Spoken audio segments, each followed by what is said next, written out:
अप्रैल से शुरू होगा केदारनाथ धाम में पुनर्निर्माण का काम। लोक निर्माण विभाग के 70 मजदूर काम में जुटे। पैदल मार्ग पर रास्ता बनाने का काम तेज। लोकसभा चुनाव से पहले चुनाव आयोग का बड़ा एक्शन। उत्तराखंड होम सेक्रेटरी को बदलने के आदेश। नए होम सेक्रेटरी को तैनाती की तैयारी। कांग्रेस छोड़ रहे नेताओं पर करण महाकतन। बीजेपी की वॉशिंग मशीन में सब धुल धुल कर पवित्र होंगे। सबके निजी स्वार्थ है, इसीलिए पार्टी छोड़ रहे हैं। कांग्रेस में प्रत्याशियों के नामों पर मंथन जारी। हरिद्वार और नैनीताल सीट पर प्रत्याशियों में खींचतान। जल्द हो सकता है नामों का ऐलान। अगले 3 दिन बंद रहेगा सुरकुंडा देवी रोपवे। श्रद्धालुओं को चढ़नी होगी खड़ी चढ़ाई। मेंटेनेंस के चलते बंद किया जाएगा।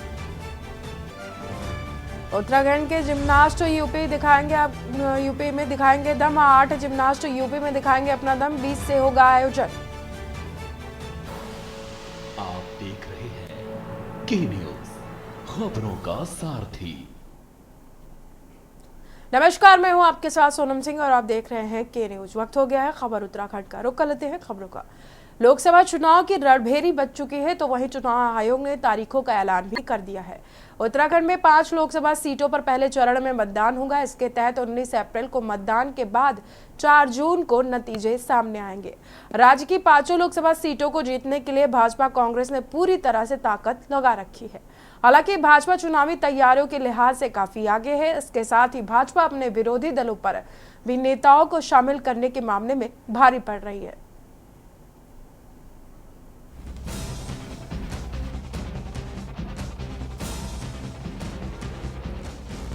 देवभूमि उत्तराखंड में 19 अप्रैल को होने वाले मतदान से पहले उत्तराखंड की राजनीति में दल बदल का खेल शुरू हो गया है। दरअसल एक के बाद एक कांग्रेस समेत तमाम राजनीतिक दलों के नेता भाजपा का दामन थाम रहे हैं। आलम ये है कि गढ़वाल लोकसभा क्षेत्र में कांग्रेस के इकलौते विधायक राजेंद्र भंडारी ने भी कांग्रेस पार्टी को अलविदा कह दिया है। लोकसभा चुनाव से पहले राजेंद्र भंडारी का भाजपा में जाना सियासी तौर पर कांग्रेस को बड़ा झटका है। आपको बता दें कि बीते विधानसभा चुनाव में बद्रीनाथ सीट पर राजेंद्र भंडारी ने भाजपा के प्रदेश अध्यक्ष महेंद्र भट्ट को हराकर विधायक बने थे। 14 विधानसभा क्षेत्र समेटने वाली गढ़वाल लोकसभा सीट में भंडारी कांग्रेस के एकमात्र विधायक थे, लेकिन अब राजेंद्र भंडारी ने नरेंद्र मोदी के कार्यों से प्रभावित होकर भाजपा में शामिल होने का दावा किया है। आदरणीय प्रधानमंत्री नरेंद्र मोदी जी के यशस्वी नेतृत्व एवं उनकी गरीब कल्याण नीतियों में काफी प्रभावित हूँ।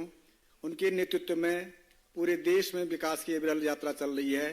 आदरणीय प्रधानमंत्री जी ने विकसित उत्तराखंड और 2047 तक विकसित भारत का जो लक्ष्य रखा है, उसमें मैं अपना संपूर्ण योगदान देना चाहता हूँ। मैं आदरणीय प्रधानमंत्री श्री नरेंद्र मोदी जी के नेतृत्व में ये समय उत्तराखंड का है। ये सभी भारत की सदी है, ये सभी भारत की सदी है। इसलिए मैंने एक समर्पित कार्यकर्ता के रूप में भारतीय जनता पार्टी में शामिल होने का निर्णय लिया है और मैं आज इस परिवार में विधिवत शामिल हुआ हूँ। आज बड़ा सुखद अवसर है कि राजेंद्र भंडारी जी, जिनके बारे में अभी अनिल जी ने बताया, एक लंबा उनका राजनीतिक कैरियर है। जिला पंचायत के अध्यक्ष रहे हैं। बहुत सामान्य स्थितियों में उन्होंने काम करना प्रारंभ किया। लगातार 3 बार विधानसभा में और उत्तराखंड सरकार में कैबिनेट मंत्री के दायित्व में भी आपने काम किया है। आज भारतीय जनता पार्टी में शामिल हो रहे हैं। हमारे भारतीय जनता पार्टी के प्रदेश अध्यक्ष होने के नाते मैं इस बात को प्रारंभ से कह रहा हूँ कि ऐसे अनेक लोग हैं जो आज मोदी जी के और माननीय पुष्कर धामी जी के कार्यों से प्रभावित होकर देश के विकास में अपना योगदान देना चाहते हैं। और मुझे खुशी है कि मेरी विधानसभा, जहाँ का मैंने प्रतिनिधित्व किया और जिनसे मैं चुनाव हारा हूँ, एक बार मैंने हराया, इस बार उन्होंने हराया, आज उन्होंने भी भारतीय जनता पार्टी से हिस्सा लिया है। आपको बता दें कि लोकसभा चुनाव के बीच उत्तराखंड कांग्रेस के एक विधायक, 4 पूर्व विधायक, एक पूर्व सांसद प्रत्याशी और 2 विधानसभा प्रत्याशी कांग्रेस का साथ छोड़कर कमल को खिलाने के लिए भाजपा में जुड़ गए हैं। खास बात ये है कि ज्यादातर कांग्रेस नेताओं ने अपने त्याग पत्र में महज 2 लाइन में ही व्यक्तिगत कारणों से प्राथमिक सदस्यता छोड़ने की जानकारी भर दी है। वहीं उत्तराखंड कांग्रेस को लगने वाले झटकों की शुरुआत 28 जनवरी को पूर्व विधायक शैलेंद्र रावत के त्याग पत्र के साथ शुरू हुई। इसके बाद 8 मार्च को पौड़ी से पिछली बार लोकसभा चुनाव लड़े मनीष खंडूडी ने इस सिलसिले को आगे बढ़ाया। तब से विधायक राजेंद्र भंडारी, पूर्व विधायक विजय पाल सजवाड़, मालचंद, धन सिंह नेगी और पिछले विधानसभा चुनाव में कांग्रेस प्रत्याशी रही लक्ष्मी राणा और अनुकृति गोसाई भी कांग्रेस का साथ छोड़ चुकी हैं। एक के बाद एक कांग्रेस के गिर रहे विकेट से पार्टी के शीर्ष नेताओं की चिंता बढ़ गई है। कांग्रेस का तर्क है कि ईडी और सीबीआई के डर से भाजपा कांग्रेस के नेताओं को पार्टी में शामिल करा रही है। तो आप मेरा कहना मान लेंगे, इसमें संभालने और नहीं संभालने की बात नहीं है। मैं बार बार ये कह रहा हूँ कि मुकदमे दर्ज हो रहे हैं, लोगों को कोर्ट से वापस आना पड़ा। खटीमा के मैंने प्रमुख का जिक्र किया, 3 बार पद से हटाया गया, कोर्ट से वापस आया और कोर्ट से वापस आने के बाद आज अब तो नहीं हट रहे। तो ऐसे में आप कैसे रोक सकते हैं बताइए किसी को? जो पद का लालची है, जो पैसे का लालची है, जो जेल नहीं जाना चाहता, उसको कैसे रोकेंगे? इसमें संभालने और नहीं संभालने की बात कहाँ से? कुल मिलाकर लोकसभा चुनाव से पहले उत्तराखंड में दल बदल की राजनीति शुरू हो गई है। सवाल ये है कि क्या भाजपा दल बदल की राजनीति को बढ़ावा देकर विपक्ष को खत्म करने की साजिश कर रही है? क्या विपक्षी दलों के नेता ईडी और सीबीआई के डर से भाजपा में शामिल हो रहे हैं? क्या एक के बाद एक भाजपा में शामिल हो रहे विपक्षी दल के नेताओं से भाजपा में असंतोष नहीं बढ़ेगा? Uttarakhand desk report. रुद्रप्रयाग में ग्रामीणों ने चुनाव बहिष्कार करने का मन बना लिया है। एक और जहां लोकसभा चुनाव की तैयारियों के बीच जिला प्रशासन के सामने केदारनाथ धाम की यात्रा के शुरुआती चरण में चाक चौबंद व्यवस्था करना किसी बड़ी चुनौती से कम नहीं है, तो वहीं ग्रामीणों ने चुनाव बहिष्कार करने का पूरा मन बना लिया है। अब ग्रामीणों को समझाने में किस हद तक प्रशासन सफल हो पाएगा, ये भी देखने वाली बात होगी। अब तक जिले के 4 से 5 गांव चुनाव का बहिष्कार करने की चेतावनी दे चुके हैं, जिन्हें प्रशासन की ओर से मतदान को लेकर जागरूक किया जा रहा है। और देखिए इसी पर खास रिपोर्ट। लोकसभा चुनाव को लेकर तारीख का ऐलान हो चुका है। 19 अप्रैल को मतदान होना है और केदारनाथ धाम की यात्रा का आगाज शीतकालीन गद्दे स्थल से डोली रवाना के साथ 5 मई को हो जाएगा। ऐसे में जिला प्रशासन के सामने एक तरफ लोकसभा चुनाव को निर्विघ्न संपन्न कराने की चुनौती है, तो वहीं दूसरी तरफ केदारनाथ धाम यात्रा में फैली अव्यवस्थाओं को दूर करने की भी एक अहम जिम्मेदारी है। केदारनाथ पैदल मार्ग के 6 से 7 जगहों पर बड़े बड़े ग्लेशियर बने हुए हैं, जिन्हें काटकर रास्ता बनाया गया है। लोक निर्माण विभाग गुप्तकाशी के मजदूर अभी भी बर्फ हटाने के कार्य में जुट गए हैं।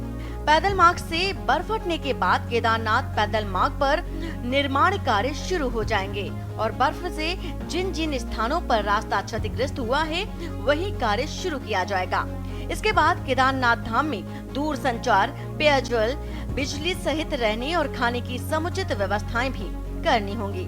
यात्रा शुरू होने से पहले केदारनाथ धाम पैदल मार्ग के लिंचोली और बेस कैंप से लेकर धाम में टेंट लगाए जाने हैं और ऐसे में लोकसभा चुनाव के बीच यात्रा व्यवस्थाओं की तैयारियां करना भी प्रशासन के लिए एक बड़ी चुनौती है। जो इस समय वर्कर्स हैं वो कार्य कर रहे हैं और अभी हम लगभग बड़ी लिंचोली तक पहुंच चुके हैं बिकॉज रास्ते में बर्फबारी बहुत ज़्यादा हुई है, तो अभी भी बर्फ को काटने का कार्य गतिमान है। आई होप कि 1 हफ्ते में हम पूरे रास्ते को क्लियर कर पाएंगे। एक और जहां प्रशासन लोकसभा चुनाव की तैयारियों में जुटा है, तो वहीं दूसरी तरफ जिले के 4 से 5 गांव ऐसे हैं जहां के ग्रामीणों ने चुनाव बहिष्कार का मन बना लिया है। ऐसे में जिले का सबसे बड़ा गांव बावई भी शामिल है। ग्रामीणों की माने तो सड़क, पानी, शिक्षा जैसी मूलभूत सुविधाएं नहीं मिल पा रही हैं। ग्रामीणों का साफ कहना है कि यदि शासन प्रशासन ने मतदान से पहले उनकी समस्याओं का निराकरण नहीं किया तो वे लोकसभा चुनाव का बहिष्कार कर देंगे। इसके साथ ही साथ उन्होंने कहा कि तमाम ऐसे वादे हैं जो अभी तक पूरे नहीं किए गए हैं। हमारी सरकार से गुजारिश है कि हमारी जितनी बातें ग्राम सभा बावई की, ये बातें तमाम मद्देनजर रखते हुए फिर हमारे ग्राम सभा कह रहे हैं हम ये जो है कि चुनाव का बहिष्कार करेंगे। महोदय, हमारे यहाँ बहुत सारी समस्याएं हैं। समस्याओं का तो अपार इतना है कि हम उनका समाधान नहीं कर सकते हैं, परंतु कुछ मुख्य जो समस्याएं हैं वो हैं, सबसे पहले कि हमारे यहाँ जो है ग्राम सभा बावई में जो रोड हमारे गांव में बनी हुई है, ये 2.5 किलोमीटर 2 किलोमीटर 260 मीटर जो है उसका अभी तक हमको मुआवजा नहीं मिला है।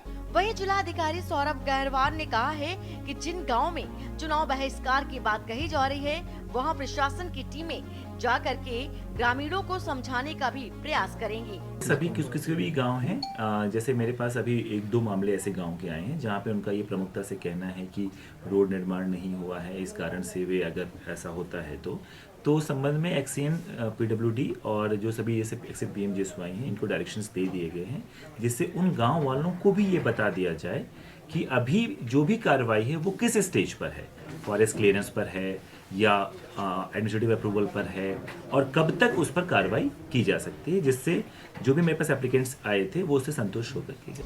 अब देखना ये होगा कि आक्रोशित ग्रामीणों को मनाने में प्रशासन कितना सफल होता है। क्या जागरूकता अभियान चलाकर ग्रामीणों को संतुष्ट किया जा सकेगा और जनता के सुलगते सवाल का जिम्मेदार कैसे देंगे जवाब, ये देखने वाली बात होगी। रुद्रप्रयाग से रोहित डिमरी की रिपोर्ट।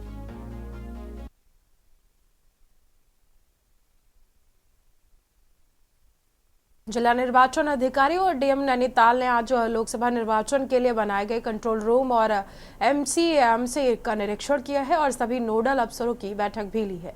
जिला निर्वाचन अधिकारी ने निर्वाचन के सभी कार्यों को समय से संपादित करने के निर्देश दिए हैं और लोकसभा सामान्य निर्वाचन को शांतिपूर्वक, पारदर्शिता और निष्पक्षता के साथ संपन्न कराने के लिए निर्वाचन कंट्रोल रूम एमसीएमसी की स्थापना एमबीपीजी कॉलेज में की गई है। निर्वाचन के संबंध में किसी भी प्रकार की जानकारी के लिए कंट्रोल रूम से सूचनाएं मिल सकती हैं। आचार संहिता के उल्लंघन के मामले को लेकर भी जिला निर्वाचन अधिकारी ने सख्ती दिखाई है। आपको बता दें कि उन्होंने कहा कि आचार संहिता के उल्लंघन को कतई भी बर्दाश्त नहीं किया जाएगा, जिसको देखते हुए पोस्टर, बैनर और प्रचार सामग्री को उतारने का काम लगातार जारी है।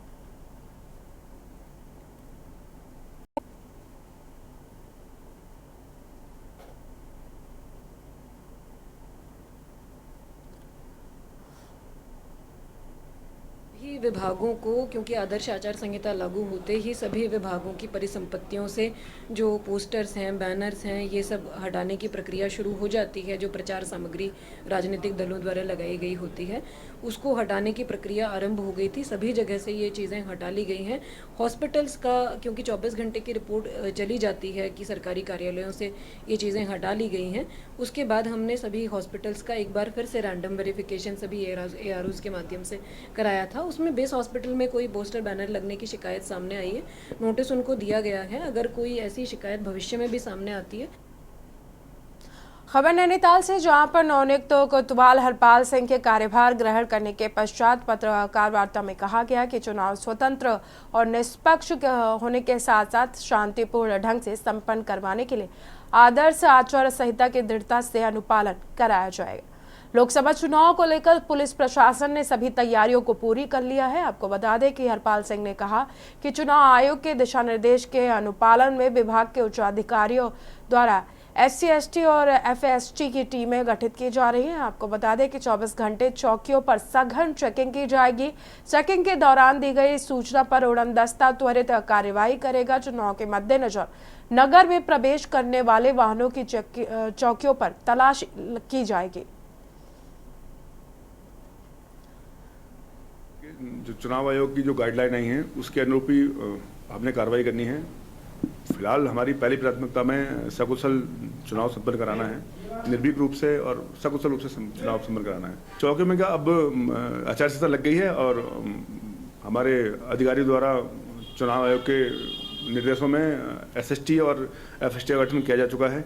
अब 24 घंटे हर पॉइंट पर चेकिंग होगी और जो भी सूचना आएगी उसको फ्लाइंग स्क्वाड काम करेगा। हल्द्वानी के एमबीपीजी कॉलेज में लोकसभा सामान्य निर्वाचन को शांतिपूर्वक, पारदर्शिता और निष्पक्षता के साथ कराने के लिए जिले में निर्वाचन कंट्रोल रूम की व्यवस्था की गई है। जिला निर्वाचन अधिकारी वंदना सिंह का कहना है कि निर्वाचन के संबंध में किसी भी प्रकार की जानकारी के लिए कंट्रोल रूम से सूचनाएं मिल सकेंगी। कंट्रोल रूम और एमसीएमसी कक्ष 24 घंटे काम करेगा, जिसके संचालन के लिए 24 घंटे कार्मिकों की तैनाती कर दी गई है। जनता शिकायत दर्ज करा सकती है। साथ ही इलेक्शन कंट्रोल रूम है, उनके नंबर्स के माध्यम से भी शिकायत जो है अपनी दर्ज करा सकते हैं। किसी भी माध्यम से हम लोगों को भेज सकते हैं, लिखित रूप में हमें भेज सकते हैं। विशेष रूप से मेरा अनुरोध रहेगा कि सी विजिल ऐप, क्योंकि ईसीआई ने बनाया है, उसका सब लोग इस्तेमाल करें, उसको डाउनलोड करें। और कोई भी आदर्श आचार संहिता के उल्लंघन की कंप्लेंट होती है, आपकी नज़र में कोई ऐसा मामला आता है, तो आप उसको ऐप के माध्यम से उस शिकायत को दर्ज कराएं, तो आप उसकी जो निस्तारण की प्रगति है उसको भी ट्रैक कर पाएंगे। और जो निस्तारण संबंधित टीमों ने किया है। खबर लक्सर से है, जहां पर पति से अलग रह रही पत्नी ने परिचित के साथ मिलकर पति के घर से अपने 14 साल के बेटे का अपहरण कर लिया। ऐसे में बच्चा चिल्लाते हुए भागा तो उस पर फायरिंग भी की गई। हालांकि बच्चे को गोली नहीं लगी है। बच्चे के पिता ने अपनी पत्नी और एक अज्ञात के खिलाफ लक्सर कोतवाली में केस दर्ज कराया है। आपको बता दें कि करीब 17 साल पहले नितवाला सैदाबाद के युवक की शादी ढाडिकी गांव के निवासी महिला रेखा के साथ हुई थी। 3 से 4 साल से घरेलू विवाद की वजह से पत्नी मायके में रह रही थी, जबकि दोनों बच्चे पिता के साथ रह रहे हैं। पति पत्नी के बीच कोर्ट में मुकदमा भी चल रहा है। शनिवार को युवक लक्सर आया था, जहां पर उसके मुताबिक दोपहर को पत्नी अपने किसी परिचित के साथ बाइक पर आकर घर पहुंची और 14 साल के बेटे को जबरन बाइक पर बिठाकर भागने लगी।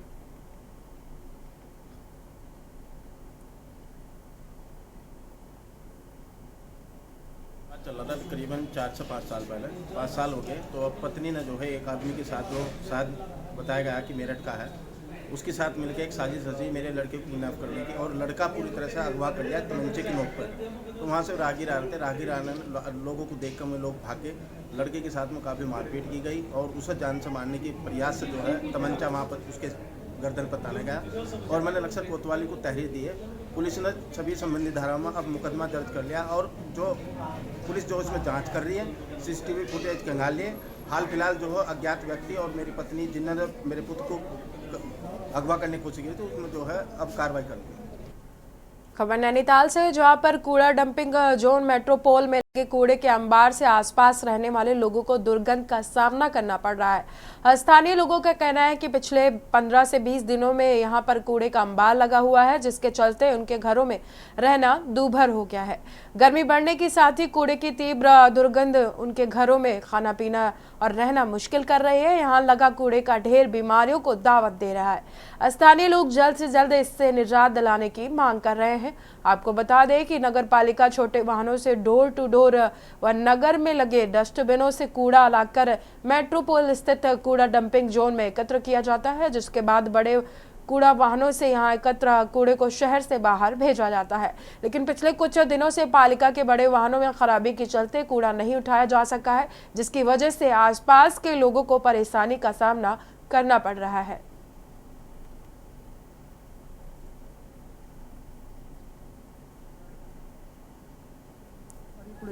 कूड़ा इकट्ठा हुआ है मेट्रोपोल में और नगर पालिका द्वारा कूड़ा इकट्ठा किया गया है, जिसमें काफ़ी दूषित हवा आ रही है, जिसमें यहाँ के स्थायी निवासियों का रहना मुश्किल हो गया है।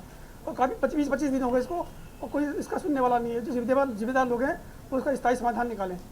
और धन्यवाद। बस मैं ये कहना चाहता हूँ कि सीधे इसको ठीक किया है। किस चीज़ का खतरा बना हुआ है? ये नुकसान, स्वास्थ्य के लिए नुकसान बना गया है। कूड़े का कोई इकट्ठा किया गया है, जिससे काफ़ी बदबू आ रही है, दूषित हवा आ रही है, तो इसमें यहाँ रहना मुश्किल हो गया। सभी लोग, हम लोग आज यहाँ पर आए हैं, तो आप लोग को इसलिए खबर की हमने कि इसका जल्दी समाधान किया जाए। तो समय से बीमारियाँ हो सकती है, काफ़ी दूषित हवा है, तो हो सके इसकी जांच भी की जाए ना, जो इसके लिए कमी है उसको ठीक है। उत्तराखंड हाईकोर्ट नंधौर, गोला, कोसी, गंगा, दबका समेत अन्य नदियों में बरसात के समय पर भूकटाव और बाढ़ से नदियों के मुहाने अवरुद्ध होने के कारण आबादी क्षेत्र में जलभराव, भूकटाव को लेकर पूर्व के आदेश का अनुपालन न करने को लेकर दायर अवमानना याचिका पर सुनवाई हुए और कोर्ट ने जिलाधिकारी हरिद्वार, जिलाधिकारी नैनीताल को 4 सप्ताह में जवाब देने की बात कही है। आपको बता दें कि हल्द्वानी चोरगलिया निवासी भुवन चंद्र पोखारिया ने जनहित याचिका दायर की थी और कहा था कि उत्तराखंड में बरसात के समय नदियों में सिल्ट जमा होने से नदियों के मुहाने अवरुद्ध हो जाते हैं, जिससे बाढ़ व भूकटाव के साथ ही आबादी क्षेत्र में जलभराव होता है। पानी के कटाव के चलते हजारों हेक्टेयर वन भूमि, पेड़, सरकारी योजनाएं बह जाती हैं। नदियों का चैनलाइजेशन नहीं होने पर नदियां अपना रुख आबादी की तरफ कर लेती हैं।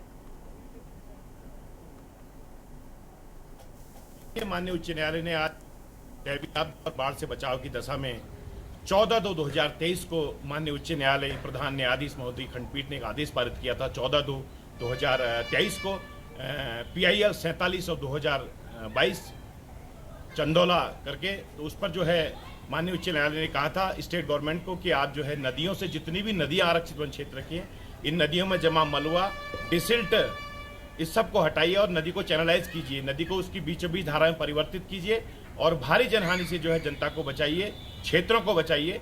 इसके क्रम में जो है जिलाधिकारी हरिद्वार और जिलाधिकारी नैनीताल के द्वारा माननीय उच्च न्यायालय के आदेशों के क्रम में जो है हल्द्वानी में आचार संहिता उल्लंघन का मामला सामने आया है। आपको बता दें कि इसके बाद रिटर्निंग ऑफिसर ने अस्पताल प्रशासन को नोटिस जारी कर जवाब मांगा है। City magistrate ARO AP Vajpayee ने बताया कि आचार संहिता लगते ही सभी विभागों को निर्देशित किया गया था कि अपने अपने विभाग में लगे हुए सरकारी विज्ञापनों को तुरंत हटा लिया जाए, लेकिन हल्द्वानी शहर के बीचों बीच बने सोबन सिंह जीना बेस हॉस्पिटल के परिसर में सरकार की योजनाओं का प्रचार प्रसार विज्ञापन लगा हुआ था, जिसके बाद किसी व्यक्ति द्वारा इसकी शिकायत हल्द्वानी रिटर्निंग ऑफिसर को की गई, जहां पूरे मामले में सिटी मजिस्ट्रेट ने कार्रवाई करते हुए अस्पताल के चिकित्सक अधीक्षक को नोटिस जारी कर दिया है।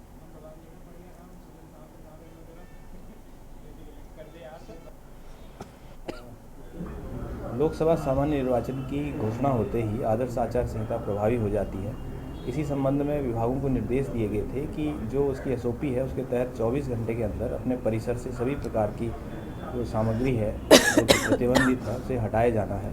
इसी क्रम में एक हमें कंप्लेन प्राप्त हुई थी कि बेस हॉस्पिटल जो हल्द्वानी में है उसमें अभी भी इस तरह की सामग्री लगी हुई है। उसी के दृष्टिगत वहाँ पर एक नोटिस उनके अगेंस्ट इश्यू किया गया है और उनको अवसर दिया गया अपना पक्ष रखने के। सरोवर नगरी नैनीताल में आजकल होली की धूम देखने को मिल रही है। आज जो नैनीताल की माल रोड में जमकर अबीर गुलाल उड़ाए गए। पुरुषों की होली के साथ अब महिलाएं होली में हंसी ठिठोली मस्ती करते नजर आई। आज राम सेवक सभा द्वारा नगर में होली जुलूस निकाला गया। महिला होलियारों के दल होली गायन के साथ नैनीताल की माल रोड में मस्ती से झूमती थिरकती नजर आई। सरोवर नगरी में इन दिनों फागोत्सव का रंग चढ़ा हुआ है। आजकल ये चल लो कि एक उन्होंने मैगी बोर्ड दिया, एक उन्होंने मैगी बोर्ड दिया, लोग कौन लग रहे हैं कि फ्री राशन पानी चल लो और फ्री राशन पानी खाने लग रहे हैं और बोर्ड कहीं दिल के उनकी डगमग डगमग है रे। अब देखो कि कोई जितौल उसी ले घर घर कुड़कुड़ी उड़ना लग रहे हैं कि बोर्ड मांगू हूँ, हाथ को जोड़ो ना लग रहा है। वही बात है हम की कोले न पूछो, चाहे जनता से, चाहे नेता से, चाहे कोई ले चू और उसको तो जरूर उनके हाथ जोड़ पे मांगू वोट। वोट तो हम मतदान से हम तो जरूर दूँ। मैं तो बैंडिंग थले को अपन मतदान की न छोड़े। हम हर बार अलग अलग थीम को लेकर के चलते हैं, तो इस बार हमने कुछ अलग करने का सोचा, क्योंकि कभी कुमाऊनी, कभी अलग अलग चीज़ों को हमने बहुत सारी थीमों को लेकर के किया हुआ है होली का कार्यक्रम। तो इस बार हमारे मन में आया कि कुछ अलग किया जाए जो सारे लीक से हट करके हो। तो इसलिए हमारे मन में, सभी के मन में ये ख्याल आया कि पूरी टीम के कि हम लोग इस बार मुनी के वेश में जाएं। देख रहे होंगे कि इतनी बड़ी संख्या में जो महिलाओं के दल यहाँ पर मौजूद हैं, जो अपनी होली गायकी से यहाँ हर एक को अपनी ओर आकर्षित कर रहे हैं। और साथ ही साथ जैसा कि मैं आपको बताना चाहूँगा कि ये 8 दिन तक चलने वाला महोत्सव, जिसमें विभिन्न कार्यक्रम यहाँ पे होने हैं। एक तरफ आप कुमाऊनी बैठ की होली देखेंगे, खड़ी होली देखेंगे, महिलाओं की होली देखेंगे, बच्चों की होली देखेंगे, हाथ से व्यंग देखेंगे और जो ये यहाँ पे स्वांग रच के यहाँ पे आते हैं, इनकी आप लीलाएं यहाँ पे देखेंगे। तो होली के रंग में सब लोग डूबे हुए हैं और मुझे लगता है कि बहुत मजा आ रहा है। फिलहाल इस बुलेटिन में इतना ही। देखते रहिए के न्यूज़ इंडिया।